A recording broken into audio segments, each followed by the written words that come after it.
ഇപ്പോൾ വരുന്ന മറ്റൊരു റിപ്പോർട്ടിലേക്ക്. വടകരയിൽ UDF പരിപാടിയിൽ സ്ത്രീവിരുദ്ധ പരാമർശവുമായി RMP കേന്ദ്ര കമ്മിറ്റി അംഗം KS ഹരിഹരൻ.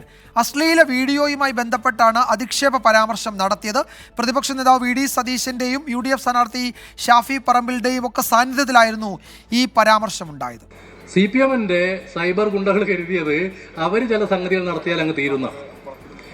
ടീച്ചറെ ഒരു പോർണോ വീഡിയോ ഉണ്ടാക്കി ആരെങ്കിലും ഉണ്ടാക്കും? അത് മഞ്ജു വാര്യരുടെ പോർണോ വീഡിയോ ഉണ്ടാക്കിയത് നമുക്ക് കേട്ടോ മനസ്സിലായി.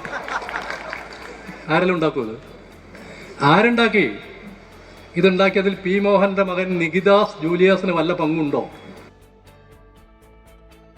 മിഥില പാലൻ കോഴിക്കോട് നിന്ന് വിവരങ്ങൾ നൽകും. മിഥില, ഒരു രാഷ്ട്രീയ വിശദീകരണ യോഗം എന്ന മട്ടിൽ UDF-ന്റെ പ്രധാനപ്പെട്ട നേതാക്കൾ, പ്രതിപക്ഷ നേതാവ്, അതുപോലെ മുസ്ലിം ലീഗിന്റെ ജനറൽ സെക്രട്ടറിയും അവിടുത്തെ സ്ഥാനാർത്ഥി ഷാഫി പറമ്പിലൊക്കെ പങ്കെടുക്കുകയും അവർ CPM-നെ കടന്നാക്രമിക്കുകയും ഒക്കെ ചെയ്ത അതേ വേദിയിൽ തന്നെയാണല്ലോ ഇത്തരം ഒരു പരാമർശം കൂടി RMP-യുടെ നേതാവിൻ്റെ ഭാഗത്തുനിന്നുണ്ടായത്.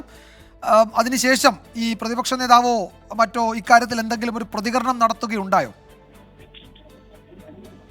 വിജയകുമാർ സൂചിപ്പിച്ചതുപോലെ തന്നെ ഈ എല്ലാം നേതാക്കളെല്ലാം തന്നെ അവിടെ ഉണ്ടായിരുന്നു. ഇവരുടെ ഒരു സാന്നിധ്യത്തിൽ തന്നെയാണ് ഇത്തരത്തിലുള്ള ഒരു വിവാദ പരാമർശം RMP കേന്ദ്ര കമ്മിറ്റി അംഗത്തിന്റെ ഭാഗത്തും ഉണ്ടായത്. CPM വർഗീയതയ്ക്കെതിരെ നാട് ഒരുമിക്കണം എന്ന ഒരു മുദ്രാവാക്യവുമായിട്ടായിരുന്നു ഇത്തരം ഒരു പരിപാടി അവിടെ സംഘടിപ്പിച്ചിട്ടുണ്ടായിരുന്നത്. ഈ പരിപാടിയുടെ ഉദ്ഘാടകൻ VD സതീശനാണ്. ഒപ്പം തന്നെ സ്ഥാനാർത്ഥി ഷാഫി പറമ്പിലുണ്ട്. ലീഗിന്റെയും അതുപോലെ തന്നെ കോൺഗ്രസിന്റെയും എല്ലാം മുതിർന്ന നേതാക്കളെല്ലാം അവിടെയുണ്ട്. RMP നേതാക്കളുണ്ട്. ഇവരുടെയൊക്കെ സാന്നിധ്യത്തിൽ വെച്ചാണ് ഇത്തരം ഒരു പരാമർശം ഉണ്ടായത്. അവിടെ നമുക്കറിയാം, കഴിഞ്ഞ കുറച്ച് ദിവസങ്ങളിലായി വടകരയിൽ നടക്കുന്ന അല്ലെങ്കിൽ പ്രചരണങ്ങളുമായി ബന്ധപ്പെട്ടായിരുന്നു ഇത്തരം ഒരു പരിപാടി സംഘടിപ്പിച്ചത്. അതുമായി ബന്ധപ്പെട്ട് സംസാരിക്കവെയാണ് ഇത്തരത്തിലുള്ള ഒരു വിവാദ പരാമർശം RMP നേതാവിന്റെ ഭാഗത്തും ഉണ്ടായത്. എന്നാൽ ഇത് കഴിഞ്ഞ ഒരു പ്രതികരണം തരാനുള്ള ഒരു സാവകാശം നമുക്ക് ലഭ്യമായിട്ടുണ്ടാകുന്നില്ല. ഈ പരിപാടി കഴിയുന്നതിന് മുൻപ് തന്നെ പ്രതിപക്ഷ നേതാവ് ഉൾപ്പെടെയുള്ളവർ അവിടെ നിന്നും പോയിട്ടുണ്ടായിരുന്നു. മിഥില, ഈ വടകരയിൽ നമുക്കറിയാം ലോക്സഭാ തെരഞ്ഞെടുപ്പിൻ്റെ തുടക്കം മുതൽ അവിടെ ഒരു സാധാരണ ജനാധിപത്യ പ്രക്രിയയിൽ ഉണ്ടാകാൻ ഒട്ടും പാടില്ലാത്ത പരാമർശങ്ങളും പ്രചാരണങ്ങളും സൈബർ പ്രചാരണ രീതികളൊക്കെയാണ് അവിടെ കണ്ടതും. അത് വീണ്ടും തെരഞ്ഞെടുപ്പിന് ശേഷവും അത് ചർച്ചയാവുകയാണ്. പക്ഷേ തെരഞ്ഞെടുപ്പിന് ശേഷവും അത്തരം പരാമർശങ്ങൾ ആവർത്തിക്കുന്നു.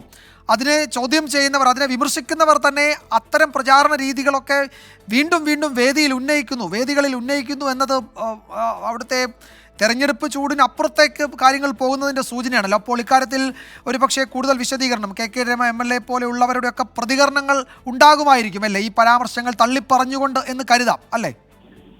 തീർച്ചയായും സൂചിപ്പിച്ചതുപോലെ തന്നെ വടകരയാണ് ഇപ്പോൾ തെരഞ്ഞെടുപ്പ് കഴിഞ്ഞതിന് ശേഷവും രാഷ്ട്രീയം ചർച്ച ചെയ്യുന്നു, വർഗീയത ചർച്ച ചെയ്യുന്നു. ഇപ്പോൾ ഇത്തരമുള്ള പരാമർശങ്ങൾ ഉൾപ്പെടെ വന്ന് വടകരയാണ് ഇപ്പോൾ തെരഞ്ഞെടുപ്പിന് ശേഷവും ഇത്തരം ചർച്ചാ വിഷയമായിക്കൊണ്ടിരിക്കുന്നത്.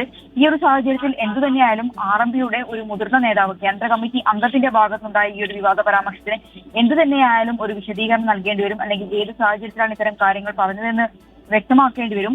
RMP-യുടെ നേതാവ് KK രമ ഉൾപ്പെടെയുള്ളവരുടെ ഭാഗത്തുനിന്ന് പ്രതികരണം തേടേണ്ടതുണ്ട്. എന്തു തന്നെയായാലും വിജയകുമാർ സൂചിപ്പിച്ചതുപോലെ തന്നെ വലിയ രീതിയിൽ ചർച്ചയാവുകയാണ് വടകര. തെരഞ്ഞെടുപ്പിന് ശേഷവും വർഗീയ പ്രചാരണമാണെങ്കിലും ശരി, ഇന്നിപ്പോൾ ഈ ഒരു KS ഹരിഹരന്റെ ഭാഗത്തുനിന്നുണ്ടായ ഈ പരാമർശമാണെങ്കിലും അതും വരും ദിവസങ്ങളിൽ കൂടുതൽ ചർച്ചകൾക്ക് വഴിവെക്കും എന്ന് തന്നെയാണ് നിലവിൽ നമുക്ക് ലഭ്യമാകുന്ന സൂചന.